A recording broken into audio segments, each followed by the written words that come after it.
Olaf's done my first slide for me. I'll just point also that the talk was written by Karen Knutson as well, and reflects work that we've done together as the two people who direct up close. So coming to conferences like this is always a surprise to me because when I think about museums, I typically think about them as a subset of informal education, of informal learning. And then I come to a conference like this and I understand that what I thought I knew was really only a tiny fraction of what people are interested in museums. So, there's a lot of papers here that are outside the overlap with where I'm comfortable, informal learning, and other issues that have to do with museums and curators and power and participation, which has been a really wonderful thing for Karen and I to come and be able to be challenged and learn about that work. Our own work is broadly in the field of informal learning, but is focused on the overlap a lot with museums, and specifically looking at issues of how people learn about science and technology, art, and a little bit of history and culture in informal learning. So I want to start my talk today by thinking about the word learning. I've heard it almost not at all during this conference. I mean, raise your hand if you've heard the word learning before my talk. Okay, 4 or 5 people have heard it. Were you all just having a beer together? So I've heard, raise your hand if you've heard like participation, right? Transformative Museum's the name of the conference. We've all heard that. There's a ton about technology. There's a ton about experience that we're discussing. But the thing that I wonder about is what would be the point of all that? What would be the outcome of all that? What would be the way that, I think Ross brought it up this morning, the Transformative Museum is a place where you produce or you invite or you engage with visitors who themselves are transformed. It would be great if we were transformed. It would be even better if our visitors benefited from our transformation. So learning is not just learning facts, learning dates, learning declarative knowledge. In the learning sciences, learning has become, we're spending a lot of time redefining it so that things like interest, empowerment, curiosity, motivation, productive dispositions, resilience, identity, and attitudes are all part of our definition of learning. So when someone goes through a learning experience, something cognitive may change, but importantly, there are this broader set of things about them, resources that they bring to the next learning situation that we hope to impact when we do learning interventions in places like museums. So that's the definition that the academy right now in the learning sciences is wrestling with theoretically. There's another definition of learning. Oh, also excitement. Sorry, I forgot excitement. I always forget excitement. There's another definition of learning that's being talked about from a policy perspective, particularly now in the States. So this is a pipeline. And this particular pipeline is the pipeline for science education in the United States. And the way you read this is up here. So this is an official, I mean, this is not a jokey thing. This comes from the National Center for Educational Statistics, which is part of our Department of Education. So, when Obama sits down and thinks about education, he reads reports with this picture in it.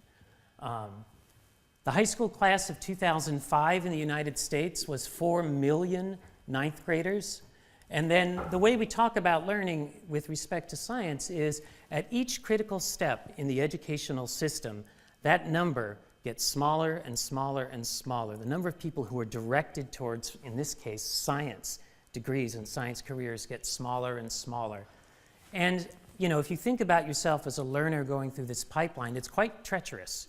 You can see that at lots of critical junctions, quite a few people leak out of the pipeline and go down the drain. Only some people make it through to the next step. So you start with 4 million eighth graders. You have about 3 million high school graduates. So 1 million people won't graduate from high school in the United States a year. 1.8 plan to go to college. 1.3 actually go to college.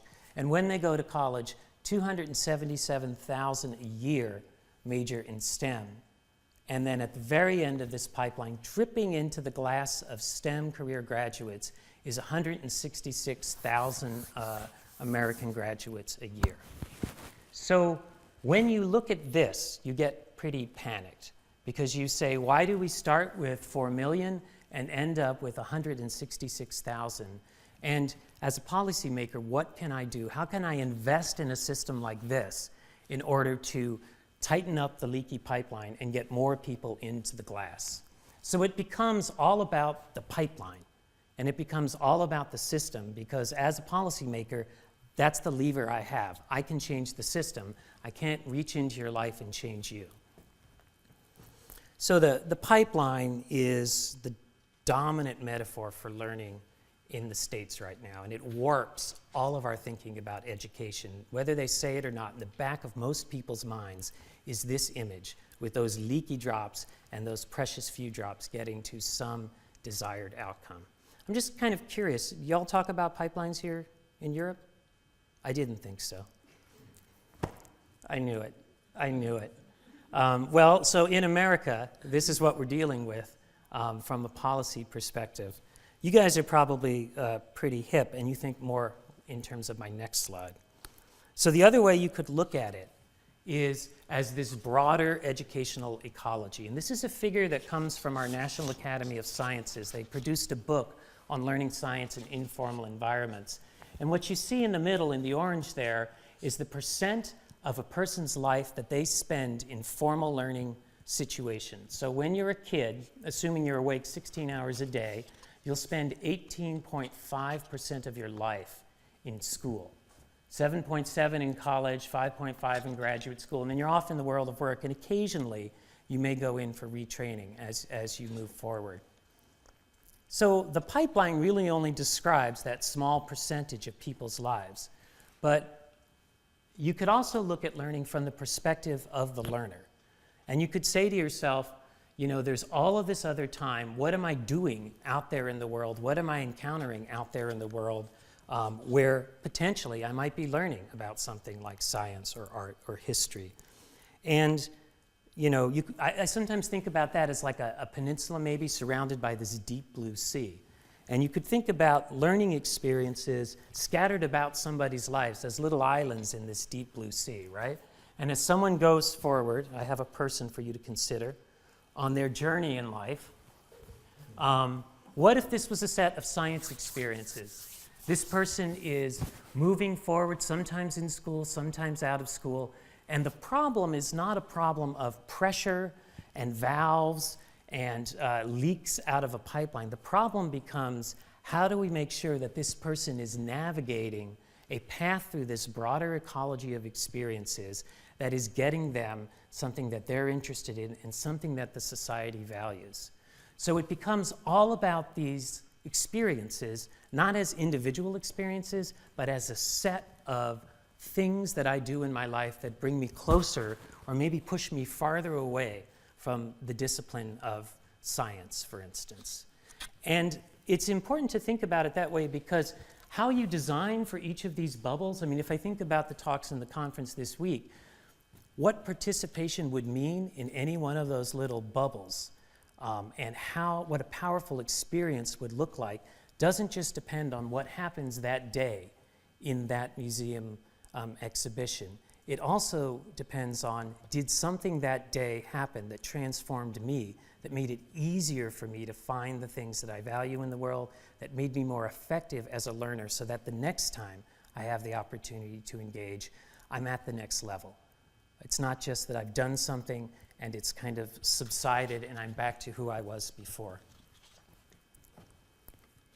So those are the two metaphors of learning that I think about, and we obviously are really interested in the ecological model of learning, but it has a few weaknesses, and I'm going to tell you about a new project where we're trying to address some of those weaknesses.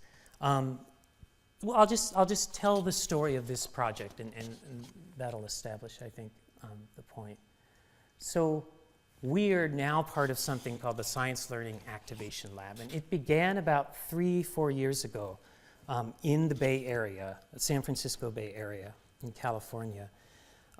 There's a foundation there called the Gordon and Betty Moore Foundation. And Gordon Moore was the chemist who was the co-founder of Intel, which is inside of everyone's computer here today and has a gajillion dollars. And he and his wife, Betty, have taken a giant share of their personal fortune and put it into this foundation. And the foundation has a really broad portfolio. They invest in big telescopes around the world, for instance. They buy up a lot of land in the Amazon. They're really interested in issues of sustainability and deforestation. And a relatively small part of their portfolio goes into the San Francisco Bay Area, where they invest in science education just in that region, because they're lifelong residents of the Bay Area and they really care that kids there get more connected to science and technology. So they've been investing there for a long time, for years and years and years, and primarily giving money to the 4 big science museums that are in the Bay Area, but also supporting other out-of-school science providers. And they like to invest in the early years, elementary ages, because they don't think that even a huge foundation can make much of a dent in American schools. And they feel like they'd be throwing their money away if they just tried to work directly with schools. So what they try to do is to work with this ecology in the Bay Area and to change the people who end up going through this system of schools. But they were wondering whether they were successful. So you put in all this money as a funder, and you get back some nice project reports about things that were interesting and things that worked, but did you really move the needle? Did you really make a difference in the lives of kids as a result of all that work? So they came to a group of us and said, can you help us think about an outcome for learning experiences that's not just about schools, and it's not just about museums, and it's not just about what happens today. It's an outcome that if we could identify it, if we could establish that it was valid and real and predicted something important in people's lives, we might be able to rally the whole educational infrastructure around it. And we would then be able to invest in a thing that we all had some sense was moving kids in the right direction. So it's an outcome, it's kind of a mystery outcome. I'll explain what our first take on it is, but it has 4 key criteria. First, it must be measurable. The foundation is filled, the board is filled with scientists, and they don't want something that cannot be defended as a valid and reliable measurement. So I'll just, acknowledge right now that measurement is one approach to thinking about change. There's a lot of things that potentially can't be measured in the world that are super important, and that places like museums have an obligation to be working on. But if it wasn't something measurable, it wasn't going to be something that they wanted to adopt as an outcome for their program. It had to be malleable, it had to be changeable. So you might identify why people decide they love science and go into science, but if it's not something that you can do anything about, you can't change it, they weren't interested in it. It had to be investable, which meant that they had to be able to find places in the infrastructure where money, where interventions would make a real difference, and it had to predict something long-term. Not just today, not just next week, but in 20 years, I want to know if I did something today, I've changed someone's life 20 years from now. So the Activation Lab is a collaboration between the Lawrence Hall of Science at the University of California, Berkeley, SRI International. So the Berkeley person, the lead there is Rena Dorff, who's from Science Education. Patrick Shields is at SRI International. He's a policy researcher. And then the University of Pittsburgh, where we're at, but also our colleague Chris Shun, who's a learning scientist who studies mostly formal science education. So here's what we came up with. It's this notion of activation. And you have right here somebody's life, and early on they have some learning experiences that may or may not set them up for something like science. And then by age 11, the bet we want to make is by age 11, if they are activated with respect to science, then as they move forward through school, their activation will help keep them on track. As they encounter later learning experiences, a lot of what they'll see in school is not very interesting, not very motivating, not very connected to what they understand as science.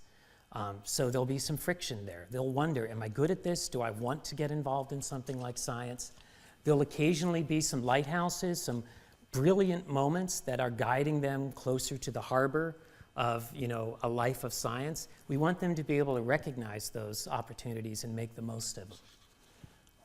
And then later on, if people are activated and they've had a richer experience through the science education infrastructure, they might go on to become scientists or engineers, which would be great.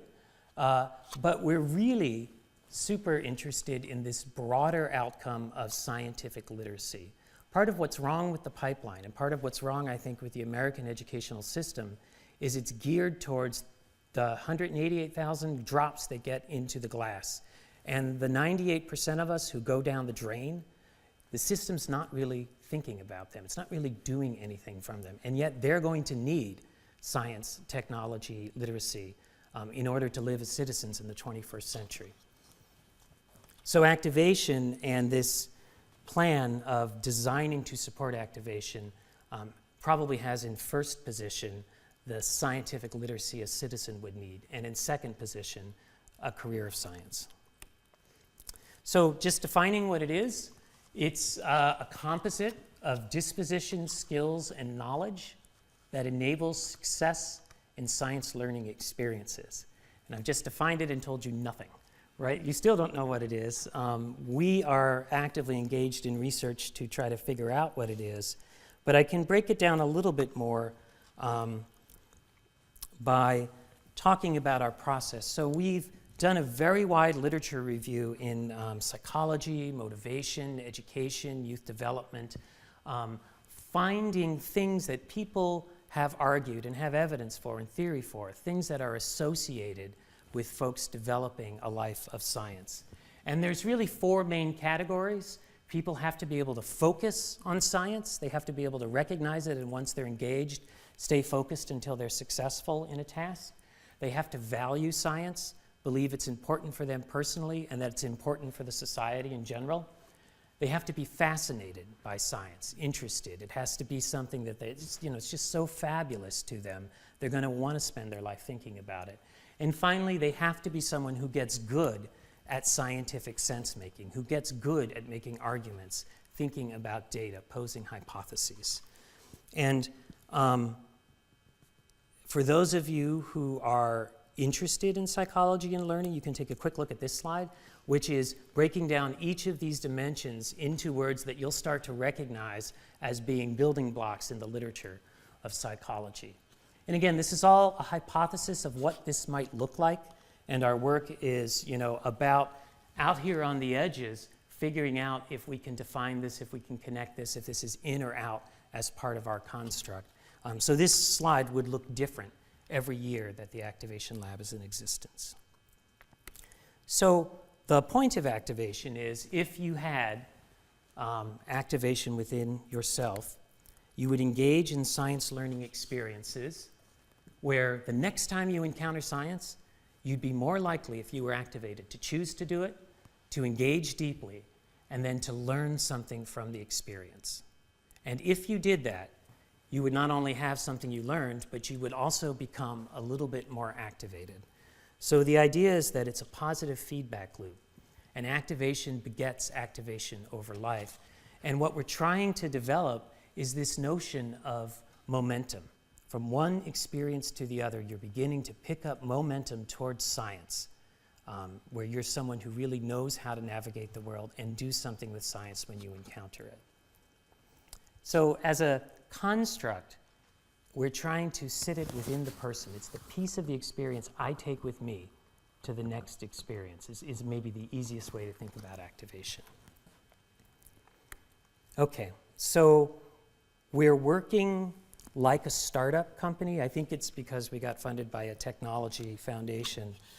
They've given us 2 years with sufficient funding for a proof of concept. We're at the beginning of year 2 now.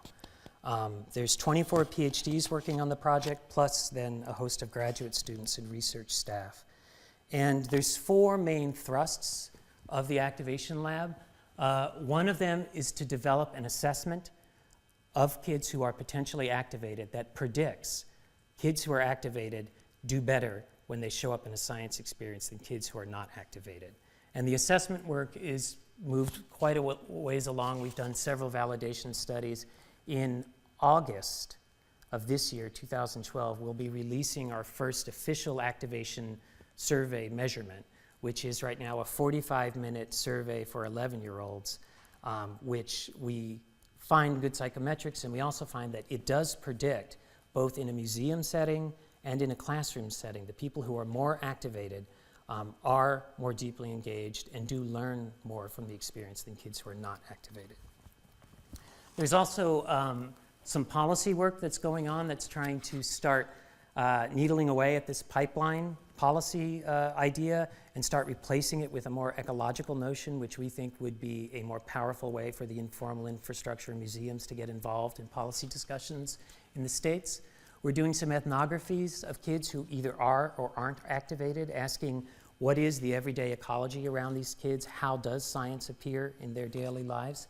And then we're also doing, and I'm going to talk about this a little more, retrospective interviews with people who've ended up in a life of science.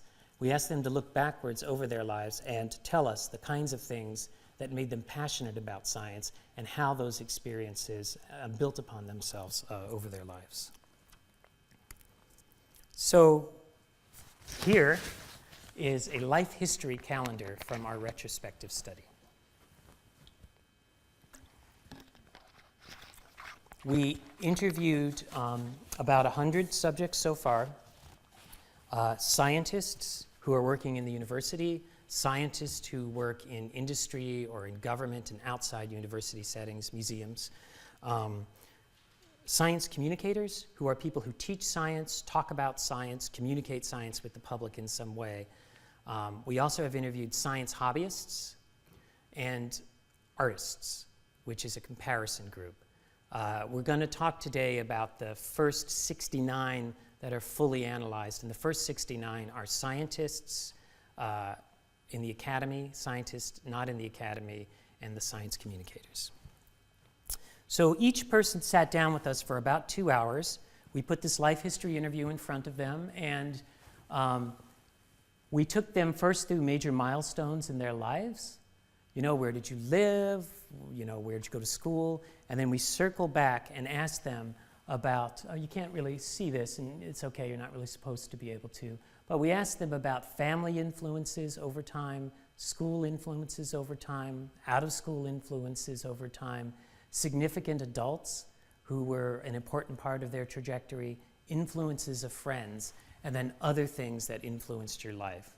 So we take them through their life several times on each of these dimensions, and it's an open-ended interview, and if people want to, structure it differently, we give the subject their freedom to structure it differently.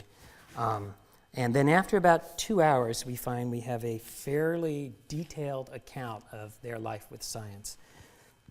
And they're pretty interesting interviews. We'd like to put them up as a public data set at some point because we found a lot of things in there that we didn't expect. And there were people, we have one interviewer who made a lot of people cry because she was able to take them to places where they were really, talking about their struggles and how they got through to science. And particularly, we're going to do a whole paper on gender, and particularly a lot of women who came through in science in the last couple generations have had, very, very difficult time staying on that path when they'd encounter someone who wouldn't be very supportive of women in science.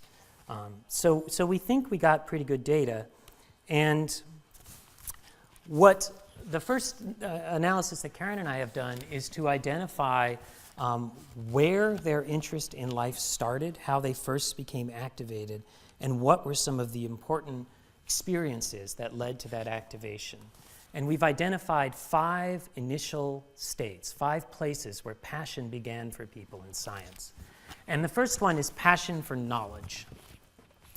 And these participants describe themselves in childhood as having a kind of burning, enduring interest in a topic. So these were the kids who loved dinosaurs, or they loved birds, or they loved bugs, or they loved astronomy.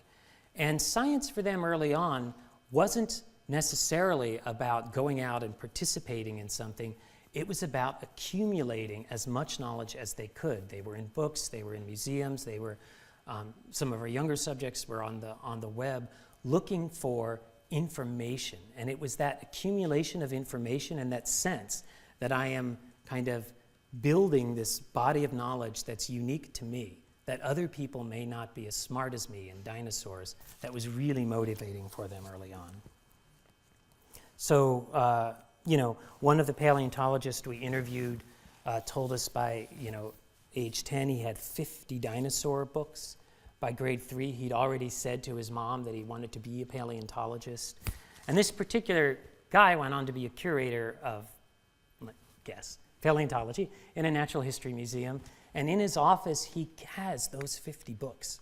They're sitting on his shelf.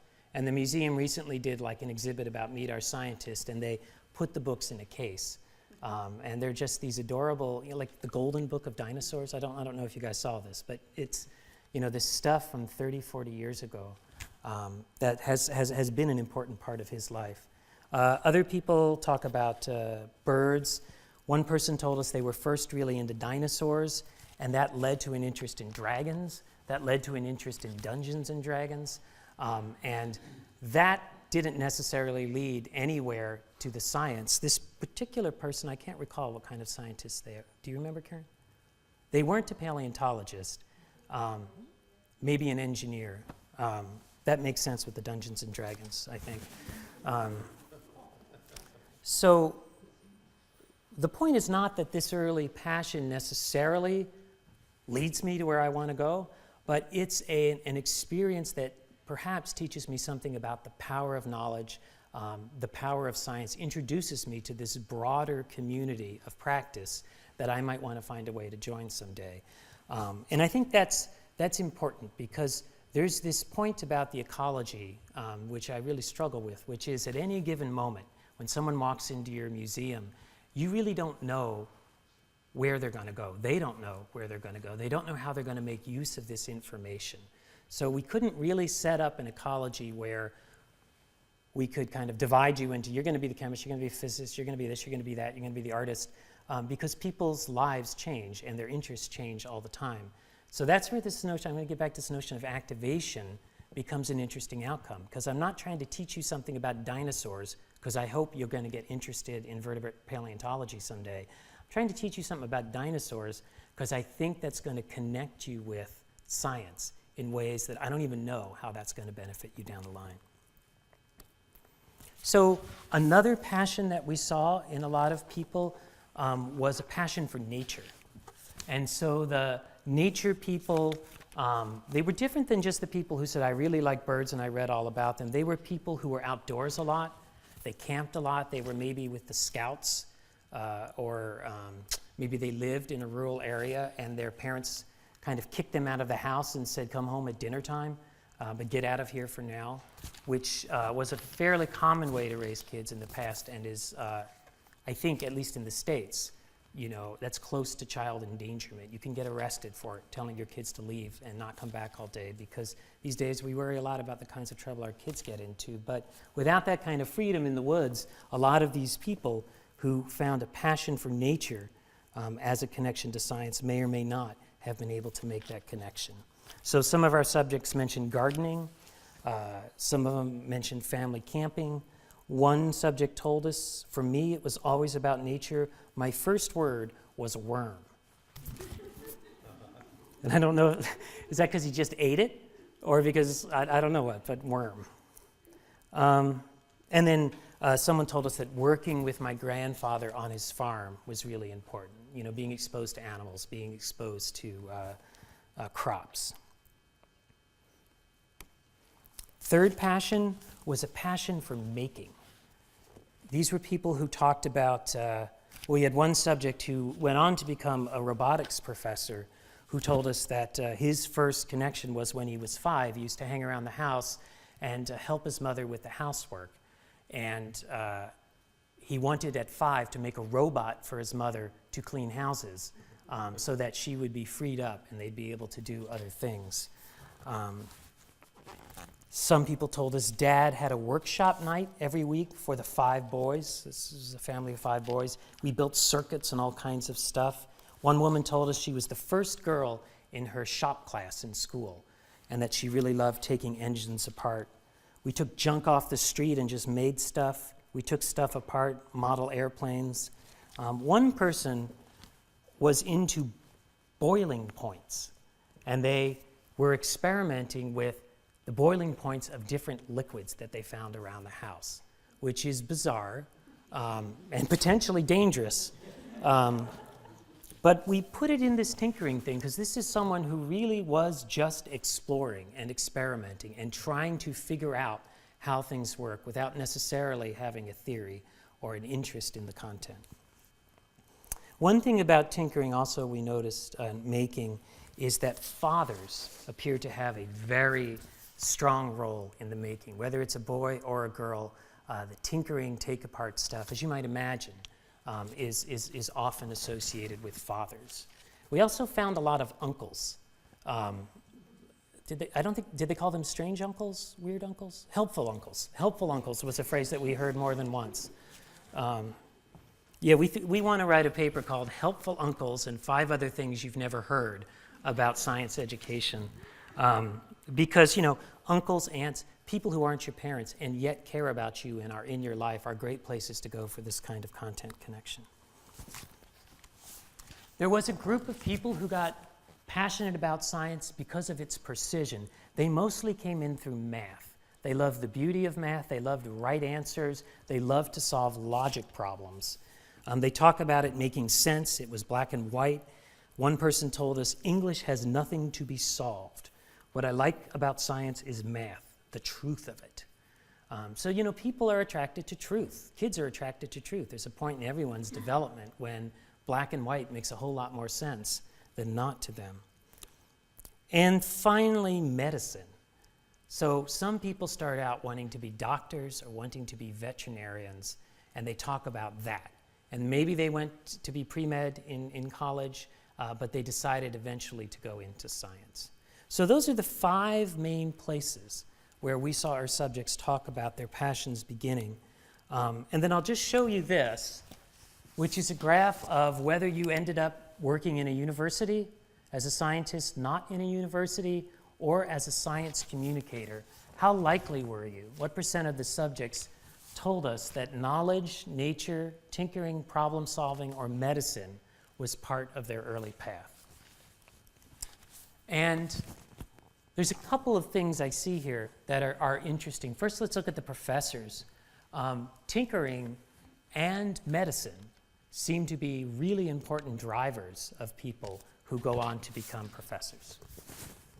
Tinkering and medicine are also the top 2 for people who are not professors, but we also see problem solving, knowledge, and nature being at least closer relatively to those 2. And then you look at the communicators who didn't go on typically to get PhDs in science and are now working because they love science and they want to communicate it and share it with other people. For them, the top 2 passions were this knowledge-driven pursuit of science and a connection with nature. Medicine is much lower. Problem solving and tinkering are not as prominent. So it brings up a couple of issues. One is this issues of profiles. So there could be lots of different ways that people get connected to science, and that could be associated with thinking about preparing them differently for a life of science. I also think it's pretty interesting, and we'll talk about this in a second, that some of these passions, which were readily available to the Generation X and baby boom subjects that we interviewed, are things that might be disappearing from the everyday ecology of children. In particular, tinkering, this idea that I've got a lot of physical things in the world that I can tinker and take apart and do so with a group of people sitting around me, may be an experience that's a whole lot less accessible in a solid state world than it was back in the 60s and 70s. You could tinker perhaps with technology. You could tinker, you could mash stuff up on the web, but does that have the same sort of activating influence as tinkering with physical objects? We don't know. It's an empirical question. And then the connection to nature, obviously, that's disappearing all over the world. And it's disappearing because of screen time. We just spend less time outdoors. And I think that's probably true. Is there some study in Europe that shows kids spend less time outdoors than they used to? Discuss that. What's the hen and the egg there? Which is the hen and which is the egg there? Yes. Okay. The other reason it's disappearing is because the outdoors is disappearing, right? I mean, there's just less available nature near big urban centers. All right. I'll skip this. Okay. Well, I'll just show you real quick. I don't want to get into this graph much. Those are the four main things of activation. We went back through the transcripts and saw whether they use language consistent with our constructs. And the only thing I really want you to see here is that activation is early, right? So people were, in fact, oriented towards science in childhood when they went on to live a life with science. And the reason this is so important here is because that's really the place where science museums, natural history museums, zoos, and aquaria can make an impact where schools can't. Science is not taught as often in American schools in elementary ages. In fact, it's often not taught at all because right now there's an emphasis on literacy and math.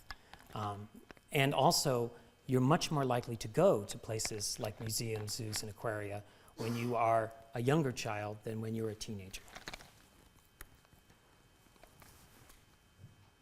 So the final piece from this particular study is, where did these passions begin? And we saw a lot of people talking about a family culture that supports learning. We saw a lot of people talking about adults who took an interest in me and my interest in science. We saw lots of examples of informal learning experiences in places like museums as being formative. Either that's where the spark started, or that was a place that they went once they got passionate about science. We saw special programs and opportunities, after-school summer camp stuff, as important.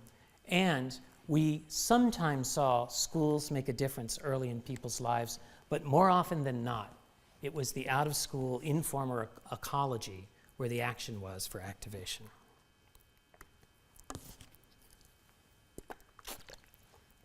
So what we're turning to now in the ACT Lab, that we think we have a handle on activation, is to start thinking about how we could design environments that potentially activate kids. And I will briefly give you two examples, and then I'll conclude.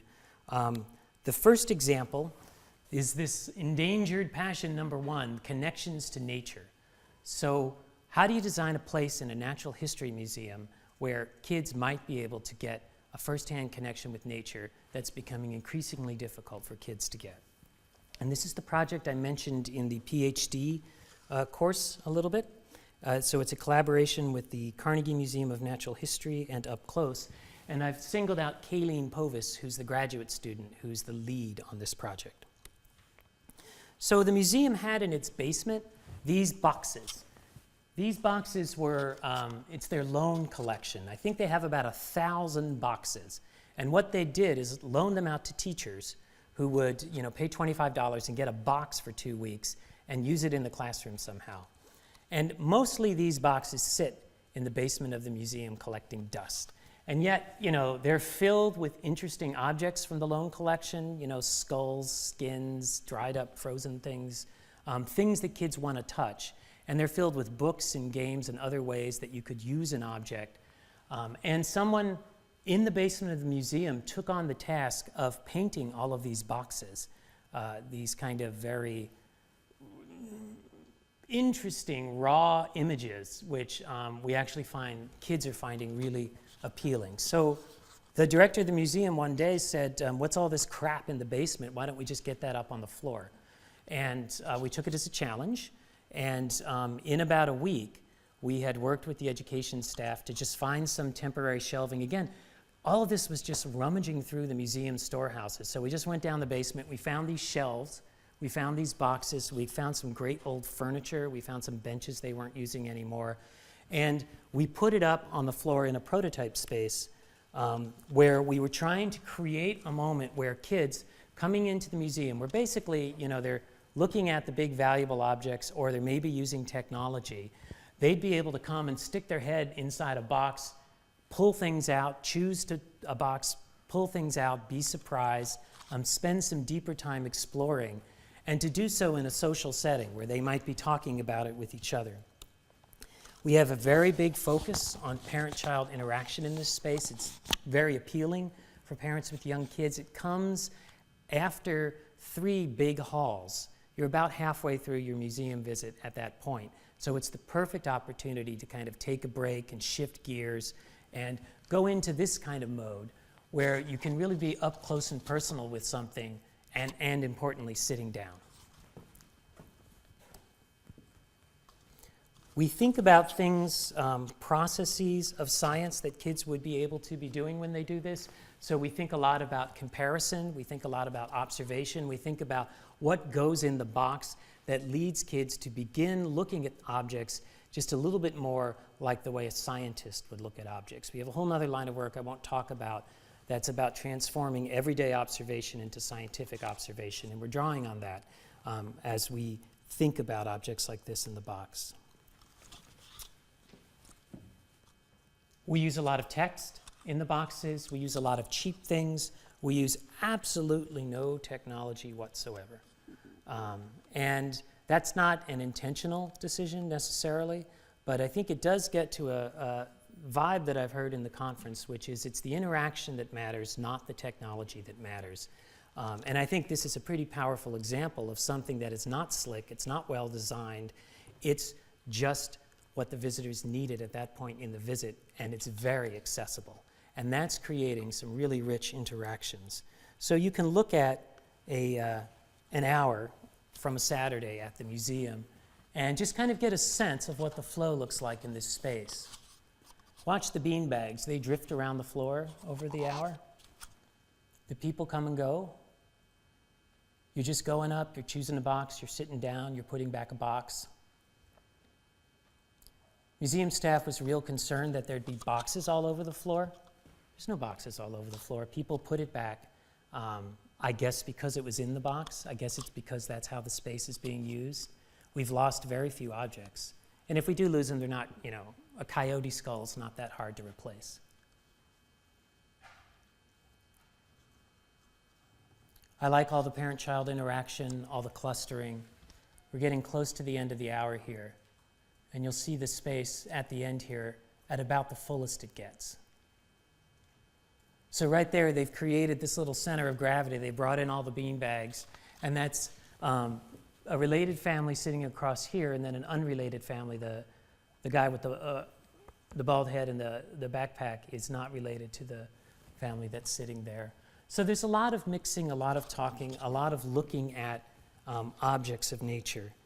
And, I show this to you as a prototype that we're working on right now. Our next step is to use this area as a learning lab and start looking at these questions of what people take from this experience and apply it to their next science experience. So one of the studies we're cooking up right now is to look at people using this space as kind of an orientation area and then having them go up to the very traditional dioramas that are in the Mammal North American Hall upstairs and seeing whether or not the things the family is rehearsing here, the way they talk about objects, the way they talk about observation, if any of that carries over to their next learning experience in the museum. And then, very briefly, endangered practice number 2 is tinkering. This is a collaboration with the Children's Museum of Pittsburgh. Lisa Brahms is the graduate student who's the big brain on this one. And also Carnegie Mellon's Entertainment Technology Center is a partner. And this builds on the making culture, which it's the DIY. You guys have you heard of the Maker Faire? Yes? Yes. Do you have Maker Fairs in Europe? Not yet, but people are talking about it. Yeah. Okay.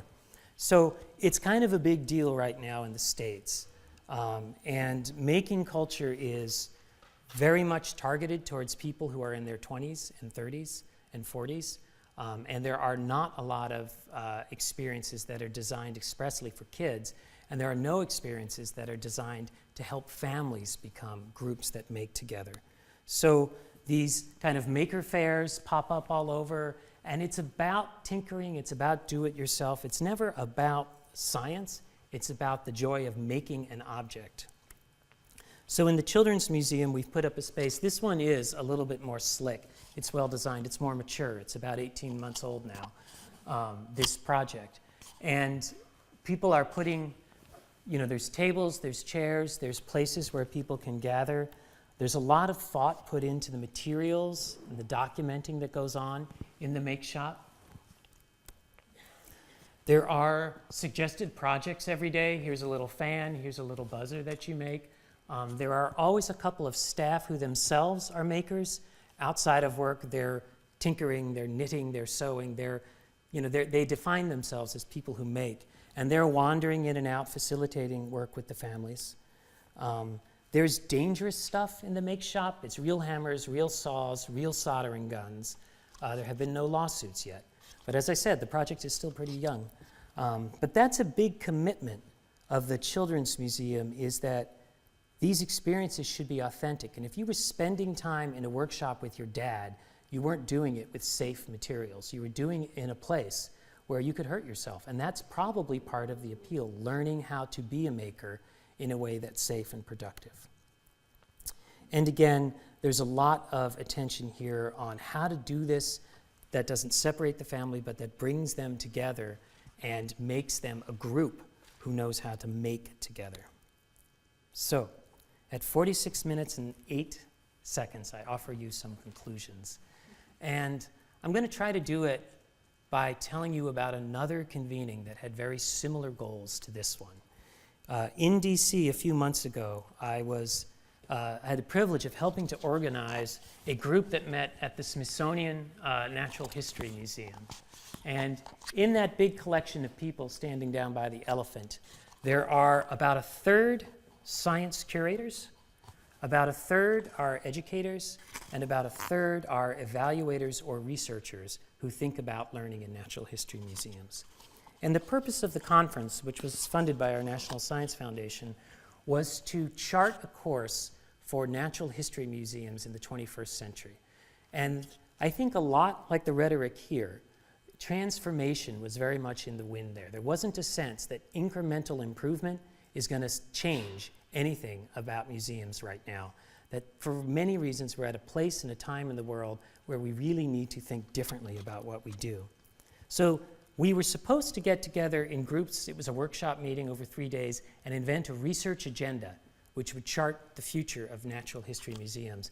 But very early on in the conference, a group of people broke away and said, we don't want to talk about a research agenda because we don't think natural history museums have the right mission. They don't have the right vision. I wouldn't know what we were doing research for unless we talk about that. And they came up with something that they called the Declaration of Interdependence, which the entire conference vetted, and no one was made to sign anything, but everyone was in agreement that this was an interesting direction for natural history museums to go in. So you can go to that web link and you can see we documented all of the sessions. There's a big wiki that has everything on it. And one thing you'll find on it is this, the Declaration of Interdependence. So here's what it says about natural history museums. Humanity is embedded within nature. We're at a critical moment in the continuity of time. Our collections are the direct scientific evidence for evolution and the ecological interdependence of all living things. Our species is actively altering the earth. As the sentient cause of these impacts, we have the urgent responsibility to give voice to the earth's immense story and secure a sustainable future. So the museum is not about learning, it's not about participation. The sense of the conference was the museum is about saving the world. And going on, they talked about the fact that they have many resources, many collections, many people who are relevant to this mission, and here's what they want to have happen. So there's going to be places where complex challenges of the future are met. They're going to welcome all people, actively engage their assets, storytellers of humanity's origins. They're going to reinvent themselves to become trailheads for lifelong journeys of nature and science exploration. agents of social change. They'll work together and catalyze a sustainable future. And the last one is my favorite, which is they're going to do it in less than 100 years. By the turn of the century, natural history museums will either transform or they, and potentially the planet, is in the toilet. And so I think what was unique, it was actually a really powerful moment at the conference when people realized by being silent about evolution or climate change, natural history museums were sending a really strong message that it's not something you should worry about. Because after all, their collections are the evidence. They are the experts. They are the people who can tell this story and help us understand why we're in peril, and we're not saying anything about it. So the museum took responsibility on itself. It didn't tell the visitor, come participate, make your own meeting, have fun here. It wants to re-inject itself into that equation and have a mission and have a role and be challenged in that role with the visitors. And I like that because these days I hear a lot about participatory museum, and sometimes it feels like we're giving away power, which in some cases might be appropriate, but we're also pretty happy to give away the responsibility. You can't really fail as a museum if it's all about the visitor. And they come and they make the meeting they want to make. Good on us. We had them help have a nice afternoon. But the pendulum, I think, needs to swing back a little bit and say, well, actually, we're a museum. We have something to say to the world, and we need to say it in the next 100 years, or there was never a point in being a museum. So we talked about a research agenda that would be connected to that. I'm not going to go into this in great detail right now. I'm just going to end with some words up on the screen, which seemed to me the first set of words I heard a lot at the conference. The last word I didn't hear much about. And I'm hoping that this kind of conference, this kind of exchange can be a bridge building between the learning sciences and those of us who study museums, who are interested in technology, who are interested in participation. So as Ross reminded us this morning, we're not just transforming museums because we would like to work in cool places. We're doing it because we want to transform our visitors, and we have some ideas about what a powerful transformation for them would look like. Thank you.